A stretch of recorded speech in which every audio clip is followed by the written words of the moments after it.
probably seen it at rodeos, but it's where typically girls, rodeos that has to be a girl, but there's barrel racing competitions that also allow boys to compete.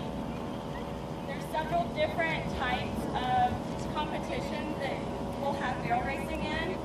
The three most prominent are rodeos. We have futurities where 3-year-old horses compete, and derbies where 4-year-old horses compete, and then there's also rodeo. Rodeo's kind of the king of the sport. It's where it started, and it was originally a women's sport.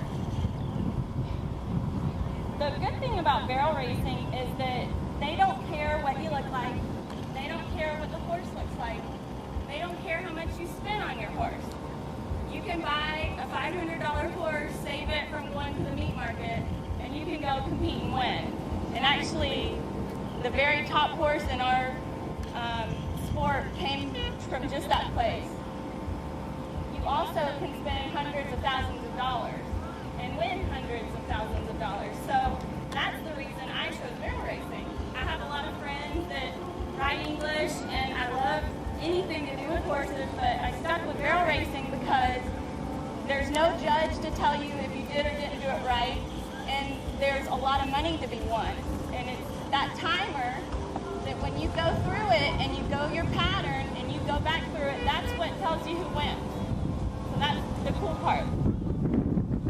It looks very simple, and I'll kind of show you how when we start training our horses, what we do. It looks very simple. It's a couple of straight lines. Can you hear?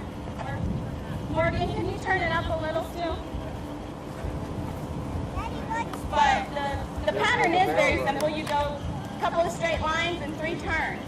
But when you're winning by 100 thousandths of a second, you better do it as quickly and efficiently as possible, or you lose.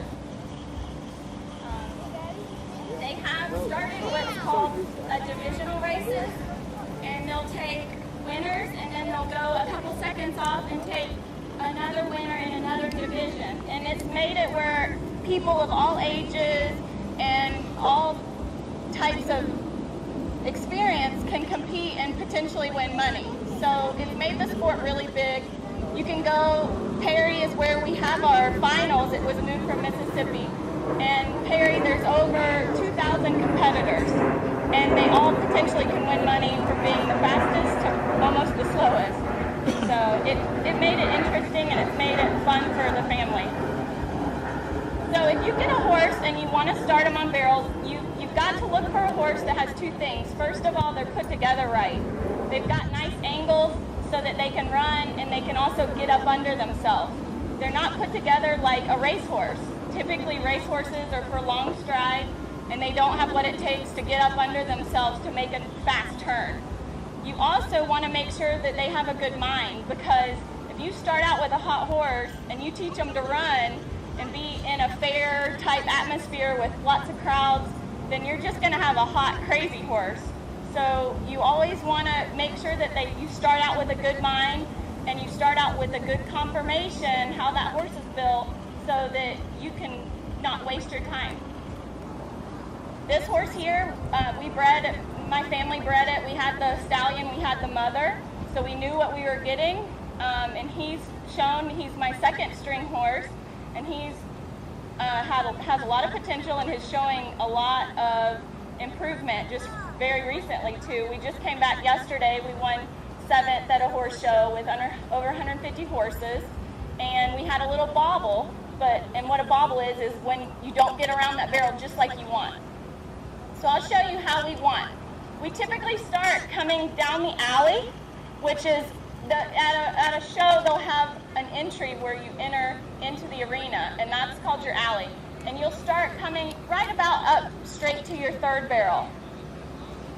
Then you'll start fading into your 1st. Now, I'll go back. There's 2 ways to go around the barrels. You can go to the right one first, or you can go to the left one first.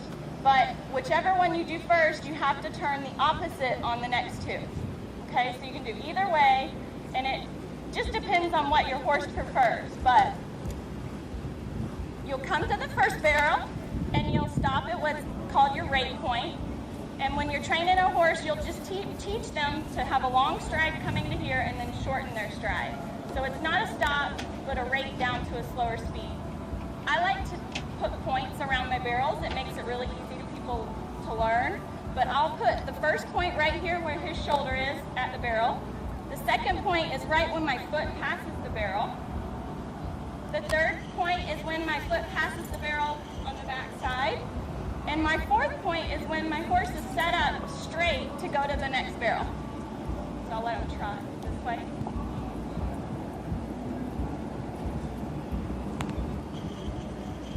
Okay, I'm going to sit at my rate point again.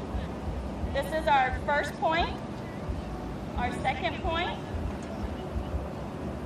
our third point, our fourth point. If you see, I'm kind of squaring the barrel, and this is done at a slow pace, but when we get faster, he'll bend his body and he'll make a perfect circle.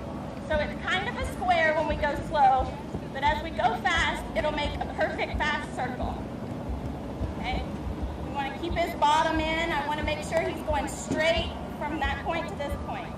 First, second, third, and fourth. Now, you can go straight out, which what we'll do right now, or you can overturn your barrel. When I'm practicing, I'll overturn and come back around that side and just keep going so it's almost a solid pattern that we never stop. That helps the horse not get too wound up. You always want to keep them nice and calm and be able to run your horse and then walk your horse. And some horses are better at that. I've got a horse where I can run her, whip her, go as fast as we can, and I come out here and I put my hand down and she just walks out. And now this guy's a little more on the high-strung end, and you run him and you'll see he's going to be like, "Ooh, let's go again." He loves to run. So, you're going to have that different personality, horse-personality. The thing I like about horse training and why I pick barrels again is just because when you can put what you learn in different disciplines, in your English, and your reining, and your cutting, I've done it all just for fun, and I'll learn something from everyone, and I'll get to apply it to my barrel racing. So I'll shorten his stride, put my inside leg on him. Now when I go fast, I'll move from two hands when we go in a straight line to dropping to my horn. Now I'm still hitting my points. Then I'll go back to two hands, which straightens him out. You can see he's kind of looking around. He likes these porta-johns over here. But I'll just stay with him. If he messes the barrel up, I'll just circle again. If I have to correct him, if he doesn't do the barrel correctly, we just nice and circle and make everything easy. This is the fun part. It's like if you were teaching a kid to play a game, you wouldn't want to scold them on the barrels or scold them while they're playing. You take them away, might do some fence work with them, tighten up his turns. My horses are very broke, and you'll see some people don't have to break their horses as much for barrel racing.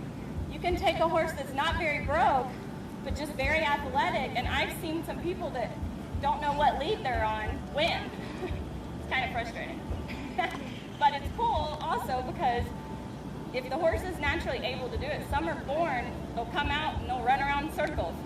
And it's just, it's innate in their